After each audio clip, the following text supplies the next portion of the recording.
Akira trying to defend and maybe take this to a game 4 or 5. Eterna, can they do it? That's the question. The odds are stacked against them this time. And even looking at the drafts, Blacklist have drafted themselves in a way that they are so sustainable, right? They have the AoE healing coming in from Oh My Venus, as well as, wait a second here, Sagan gonna get caught really low. And this is scary, right? Because we need the Xavier to be able to scale with the Clock of Destiny and the Lightning Truncheon as well. And if that doesn't happen, I'm doubting if RQ Akira have enough damage to penetrate through the healing coming in from Oh My Venus, as well as that extra HP from the Faramis.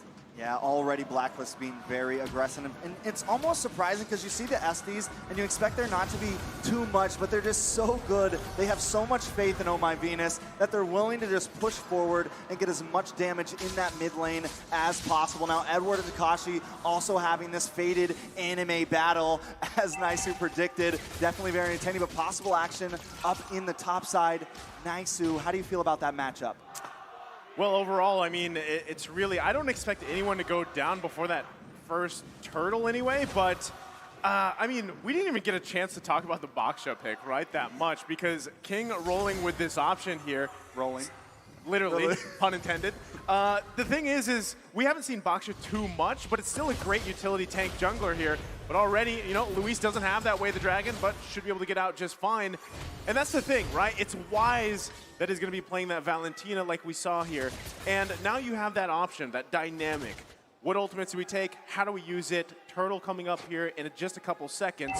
Let's see how this all plays out here.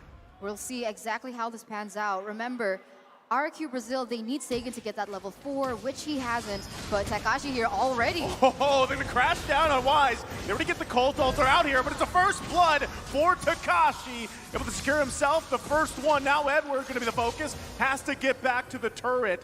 And this could be the first turtle going in the hands of RRQ Akira. Oh My Venus there, trying to get some vision available, but look at the burst! Takashi comes in, able to grab another. A very, very nice start for RQ Brazil. I was a little bit worried, but it seems like they have come online at 2 minutes and 40 seconds. If they can hold this together, then maybe they could take this to a possible win. But remember, they started last game strong. Now, with some of these items, how are you feeling about it, Eterna? Nothing just too fancy just yet. We're not at that point where anyone has built that first item, but you can see that the Boxia is going to have a huge impact in that early game, right? He's going towards a lot of items that are going to be able to make him more sustainable in his team fights. But talking about team fights, Luis goes in. Luis able to take down Oh My Venus, and now they're going to be focusing on Haji here. He's trying to get out, had to use that Purify as well. Purifies out of it and lives to fight another day. So right there with the Basha, we're starting to see with that Tortoise Poisons, with that ultimate, I love the name of that ultimate, by the way. It's a way to kind of counter the Estes because of that constant DPS damage over time without relying on the CC that they try to do in game 1. So once again, RQ Brazil finding answers elsewhere on the map. Another big difference now with this game and last game is they had a bit of a lead in aggression early on, but they didn't have much of a gold lead. This time, Brazil not only leading in kills and map control, but also holding a decent gold lead in the game. Another thing about the Boxia is that he's so mobile, right? He can go on every point of the map really quickly, and that's why we're seeing that they're leading in that rotation. And right now you can see even him, he's trying to penetrate into the jungle of Blacklist, trying to pressure out Wise here, who is kind of falling far behind here. Wise still level 6 as compared to King, who is level 7. I mean, he's doing a great job, right? King knows the lead that he has, knows the mobility advantage that he has as well, and he's playing around that. That's exactly what RQ Akira needs to do here. This is the refined version, or at least playstyle that they went with, and that they're executing really well. Could it convert into another objective take for them, but you can already see Blacklist International trying to get in position here for this second turtle of the game. And now it's going to be pulled out. Still, there's King. I was waiting for him to roll up here. Finds Haji, forces him back. Takashi quite low. Bravest fighter in. Luis, though, with the Way of the Dragon. Oh My Venus has to pop the heal. Able to survive a little bit longer, but it's going to be the turtle secured for Gusta Lagusta. And in the mid lane, still going at it, looking for Haji. Oh. Sagan falls, but he gets punished as well. 2 down for Blacklist International. That is a good trade, though. I mean, 2 for 1, plus the turtle in the hands of Brazil here. I think they were listening to Eterna because they have been focusing hard on Venus. In literally the first few minutes, 2 kills on a Venus. This is going to slow him down so much. And Blacklist, for the first time in 3 games, fallen behind. Oh, but right now we're taking a look at the items here in the 5th minute. We see that Claude already built up his DHS, but Luis, man, oh man. As aggressive as he can be at the moment, and you just saw Oheb secure that BOD. So DHS versus BOD, it seems like Oheb has actually reached that power spike a little bit earlier, since of course Gusta La Gusta is still waiting on that golden staff, which means when they go in for 5v5, Blacklist might have the better upper hand if they play the team fight a little bit better and try shut down Luis from taking out Oh My Venus in the backline.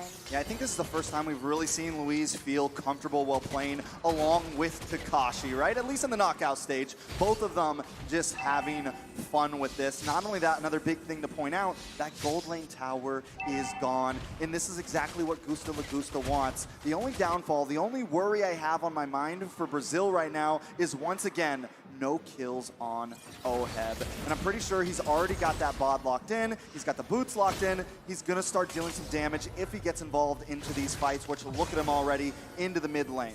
Look at here on the bottom side, Edward using an electro final blow to get out of there. But, you know, Takashi's doing work here for RQ Akira. It's 3K gold lead at this point in the game, at almost to the 7-minute mark. Next turtle is going to be up here in just a second, and RQ Akira is in a great position to contest it as they focus on Oh My Venus. Dawning Light going to miss just barely here by an edge, and now it's Edward going in. There's the Colt Ulcer to respond. The kick comes out. Nobody going down just yet. RQ Akira running. It's Saigon that falls under the turret. Oh man, with 1 member down, now Blacklist, they're gonna have the upper hand when it comes down to this neutral objective take. They're gonna get that turtle for free, and they're gonna be able to push the limits a bit more. RQ Brazil, though, they're still leading, but look at how aggressive they start to go in that top side. Gusta La Gusta forced to retreat as of right now, as in the bottom side. Wow, Takashi and Edward still going out here on the bottom side, holding on to that turret, half health here. The enemy battle continues. Takashi looking to get in position, just going to focus on the turret. Can't get it though as the last minion goes down there, so still a back and forth. But Blacklist International lessening the gold lead from RQ Akira. Yeah, it all it took was a second, and this is what Blacklist is known for, the rubber band right around that mid-game power spike. Now it seems like the sustainability is coming in check. I mean, you have the Estes, plus you have the Sparamies, and as we saw earlier, RQ Brazil brought out all the guns. They brought out everything they could in that mid-lane skirmish and just didn't put a dent into Blacklist. I'm wondering if it has anything to do with these items. I mean, to be honest, RQ Brazil, they really need this Claude to start popping off, because if we take a look at that gold gap, it's quite evident, right? He is trying to get that cross corrosion scythe with the Swift crossbow, but I'm wondering if it's gonna pop up fast enough and if the damage is gonna be enough, because once again, I'm still doubting. I mean, I'm still very concerned of how sustainable Blacklist is going to be, especially now that we see that RQ Brazil, they haven't had any chance to pick up an anti-regen item. I mean, but Brazil is still being proactive on the map right now, still being aggressive. They've taken another tower in the gold side, and Blacklist, on the other hand, has only taken 1 from Brazil. Now, Turtle is going to be, no, Lord will be up in just very soon. So if Brazil can possibly secure this next major huge objective, it could help some secure this mid-game, but it's definitely not going to be easy. The gold has led up a little bit in the hands of Brazil. Now, I'm feeling good about it. I'm hoping Brazil can bring us to another game, but it's definitely not going to be easy. Yeah, I mean, they're in a good position here, and that's why they're going to go ahead and start up the Lord Dance. Wise holding on to that Way of the Dragon here. I don't think anyone's going to commit just yet here, but on the bottom side, it looks like Oheb was going to be the focus, but already, look at that. The damage is there. Gusta La Gusta going to have to go back here, and still, it's a little bit of a dicey situation for RQ Akira. And at this point, they have been putting pressure around the map, opening it up for themselves, but I don't think they're still in a comfortable position to actually fight this Lord just off the bat. They've got to still handle the sustain coming out. Yes, you have the boxer, you have the passive for you, but it's going to be up to Luis here as he goes in with a conceal, looking for the bottom side. Can't get Haji, though. They are chunked quite low. Colt Ultra still gonna be hold on. It's committed now. Oh my Venus getting slammed down. Takashi goes in for another kill here. They're gonna back off. They have the numbers advantage. Edward taking out Luis though. Haji still up as well. RQ Akira. Do they press the situation? It's a 1-for-1 trade here. It's gonna be dicey. King though trying to decide if they want to go for it. Gusa Lagusa opens up his ultimate here as Oheb. Nice pickup there from Gusa Lagusta. Able to grab the kill, but is it still? That's the question. Wise is still there. This is not a green light just yet to start the Lord, but Wise getting focused up by Takashi again. 1 versus 4 here in the bush. Gonna get dragged back a little bit. Takashi can't survive that as Haji grabs the kill. Killing spree. Meanwhile, RQ Akira still working on the Lord here. Dawning Light comes out, Wise quite low, took the bravest fighter. Now Edward trying to get some vision, an angle if he can. Gusa Lagusa though gonna push him back here. Still the fight for the Lord, Edward goes down. Colt Ultra comes out, it's Wise with the Lord again. How does he do it? With RQ Akira gonna push them back. Everybody quite low, Saigon with a huge Mystic Field. I mean, win or lose here.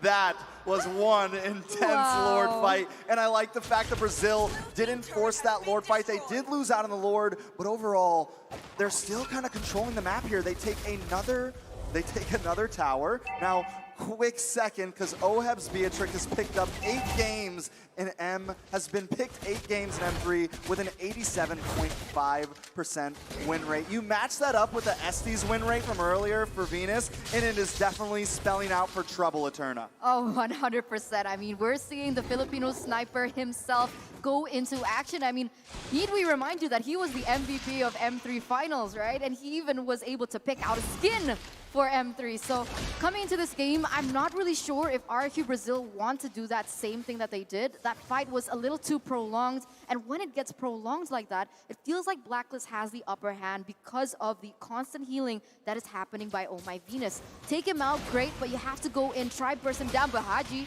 he goes into the front line, deals a little bit of damage, but this is all allowing Blacklist to push that tempo as well as to zone away the members of RQ Brazil. Well, they're still going to be working on this tier 2 here. They might just be able to get it cleanly as they do. Dawning Light comes out. No one going to go down though, but map advantage is what Blacklist International wants here. Takashi going again and again. There's the Blessing of the Moon Gods. They find Oheb, and now it's Oh My Venus on the focus here. Haji going to be in a bad position. Dawning Light comes out. It's another that falls. Luis with a massive Way of the Dragon, finding Wise, and it's Edward in trouble now.